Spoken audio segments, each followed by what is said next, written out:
तर मंडळी आज बनवूयात नॉनव्हेज ताटामध्ये भाव खाऊन जाणारी ही अगदी साधी सोपी रेसिपी, परंतु थोड्याशा वेगळ्या पद्धतीने. हो, आज आपण बनवणार आहोत कांदा पात घातलेली सुकटीची चटणी. कांदा पात घातलेली सुकटीची चटणी चवीला इतकी भन्नाट लागते की काही विचारायलाच नको. तुम्ही जर कधी अशा पद्धतीने सुकटीची चटणी केली नसेल ना, नक्की करून बघा. साधी नुसती सुकटीची चटणी खाण्यापेक्षा ना कांदा पात घातलेली सुकटीची चटणी नक्की करून बघा, खूप जास्त टेस्टी लागते. यासाठी सगळ्यात आधी पात चिरून घेतली आणि सुकट स्वच्छ निवडून घ्यायची. सुकटीमध्ये बऱ्याच वेळेला खडे असतात, रेती असते, ती काढून घ्या आणि 2 पाण्याने स्वच्छ धुवून घ्यायची.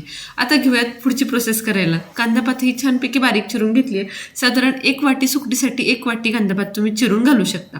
आता सगळ्यात आधी पॅनवरती एक 4-5 चमचे तेल घालायचं आणि त्यावरती ही सुकट खमंग खरपूस अशी भाजून घ्यायची. जेवढी तुम्ही सुकट छान भाजून घ्याल ना, तेवढा त्याचा फ्लेवर छान जास्त वाढतो. त्यामुळे आवर्जून एक 3 ते 4 मिनटं फक्त सुकट अगदी लो टू मिडियम फ्लेमवरती सोनेरी होईपर्यंत भाजून घ्यायची. तुम्ही बघू शकता किती सुंदर अशी सुकट इथे भाजली जाते. धुतल्यामुळे ती थोडीशी ओलसर आणि मऊ होते, परंतु भाजल्याबरोबर छान त्याला खमंग आणि खरपूसपणा यायला मदत होतं. चला, छानपैकी सुकट भाजली गेली. आता ही सुकट काढून घेऊयात आणि सगळ्यात आधी आपण कांदापात खूप छान पद्धतीने करणार आहोत, ती करून घेऊयात. चला, आता कढई छानपैकी गरम करून यामध्ये 4 चमचे तेलावरती जिरी मोहरीची खमंग फोडणी करून घेतली. याचवरती 2 चमचे आलं लसूणचं वाटण घालून घ्यायचे. आता आलं लसूणचं वाटण अगदी लो फ्लेमवरती आलं लसूण छान खरपूस परतू द्या, कारण आलं लसूण जेवढं छान खमंग भाजलं जाईल ना, तेवढा त्याचा उग्र वास निघून जातो आणि खूप छान फ्लेवर आपल्या भाजीला येतो. आणि यामध्ये ना लसणाचं फ्लेवर थोडंसं जास्तीचं ठेवा, लसणाचं प्रमाण थोडंसं जास्तीचं ठेवा.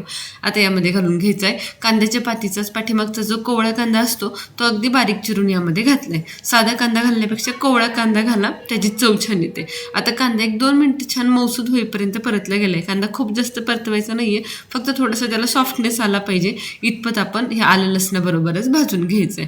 चला, आता यामध्ये घालून घेऊयात अगदी पाव चमचा हळद, 1 चमचा लाल तिखट, अर्धा चमचा काळं तिखट आणि अर्धा चमचा धना पावडर.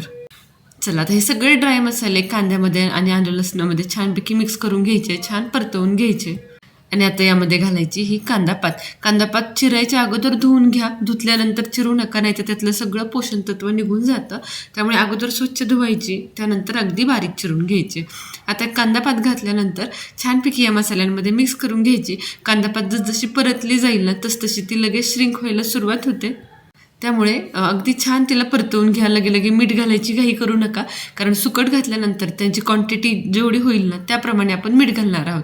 त्याचप्रमाणे सुकटीलाही थोडंसं खरटपणा असतो, त्यामुळे मिठाचं प्रमाण अगदी बेताने घाला. चला, सुकट घातल्यानंतर कांदापात छानपैकी मिक्स करून घ्यायची, परतवून घ्यायची. तुम्ही छान परतवून घ्या या स्टेजला, तेवढे मसाले सुकटीमध्ये आणि पातीमध्ये एकजीव होणार आहेत. आता ह्याला छानपैकी आपण वाफ देऊन घेणार आहोत. त्याआधी यामध्ये घालायचे चवीप्रमाणे मीठ. मीठ अगोदर सांगितल्याप्रमाणे लगे घालायचं नाही, कारण पात जशी शिजेल ना तशी ती कमी होत जाते, श्रिंक होत जाते आणि मग मीठ अगोदर घातलं तर मिठाचा अंदाज चुकू शकतोय. चला, तर चवीप्रमाणे मीठही घालून घेतले. मीठ घातल्यानंतर छानपैकी परतवून घेतले. आणि ही सगळी प्रोसेस करताना गॅस अगदी लो ठेवायचा आहे, कारण या रेसिपीमध्ये सगळ्यात महत्त्वाची गोष्ट काय असेल तर ते भाजण्याची प्रोसेस. जेवढं तुम्ही लो फ्लेमवरती या दोन्ही गोष्टी खमंग भाजून घ्याल ना, तेवढ्या भाजीची टेस्ट छान येते. ताटामध्ये वाढल्यानंतर नुसत्या वासानेच भूक लागावी अशी ही भाजी तयार होते. त्यामुळे आवर्जून छान खमंग होईपर्यंत परतवून घ्या. आता पाण्याचा एक शिंतोडा द्यायचा आणि झाकण ठेवून फक्त 2 ते 3 मिनिटं वाफ द्यायची. भाजी आपण छान परतवून घेतली, फक्त छान सॉफ्टनेस यावा, एक वाफ बसावी, त्यासाठी पाण्याचा शिंतोडा द्यायचा आहे. पाणी खूप जास्त घालू नका, नाही तर त्याचा फ्लेवर आहे ना तो थोडासा कमी होतो. त्यामुळे फक्त शिंतोडा देऊन एक वाफ द्या. कोथिंबीर भरपूर घालायची आणि वाफ दिल्यानंतर कढईला लागलेला सगळा मसाला सुद्धा लगेच निघतो. छानपैकी मिक्स करून घ्यायचं आहे. तुम्ही बघू शकता अगोदरच्या सुकटीच्या स्ट्रक्चरमध्ये आणि पाण्याचा शिंतोडा देऊन वाफ दिल्यानंतरच्या स्ट्रक्चरमध्ये किती फरक पडलाय. छान असं सुंदर सॉफ्टनेस या आपल्या सुकटीच्या चटणीला आलाय. तुम्ही बघू शकताय किती सुंदर अशी ही चटणी आपली तयार झाली. अगदी बघूनच भूक लागेल अशी सुकटीची चटणी 10 मिनिटात फक्त तयार होते. कमीत कमी वेळेत होणारी आणि ताटाची शोभा वाढवणारी ही सुकटीची चटणी तुम्ही सुद्धा या पद्धतीने नक्की करून बघा. ही चटणी तुम्ही चपाती, भाकरी किंवा अगदी भातासोबत सुद्धा आरामात खाऊ शकता. डाळ भाताबरोबर तोंडी लावायला तर काही विचारायलाच नको, अफलातून अशी लागते. बऱ्याच वेळेला कोकण साईडला गोव्याला आवर्जून ताटामध्ये सुकटीची चटणी एका वाटीमध्ये दिली जाते. ही थोडीशी सुकटीची चटणी सुद्धा त्या ताटाची शोभा वाढवते. तुम्ही सुद्धा या पद्धतीने जर कधी ही चटणी केली नसेल ना, नक्की करून बघा. कांदा पात घालून तर आवर्जून करा, खूप जास्त टेस्टी होते. आणि मला कमेंट सेक्शनमध्ये नक्की सांगा तुम्हाला ही रेसिपी कशी वाटली आणि तुम्ही कोणत्या पद्धतीने सुकटची चटणी करता. रेसिपी आवडली असेल तर लाईक करा, बनवायचं असेल तर सेव्ह करा, कोणाकडून बनवून घ्यायची असेल तर शेअर करा.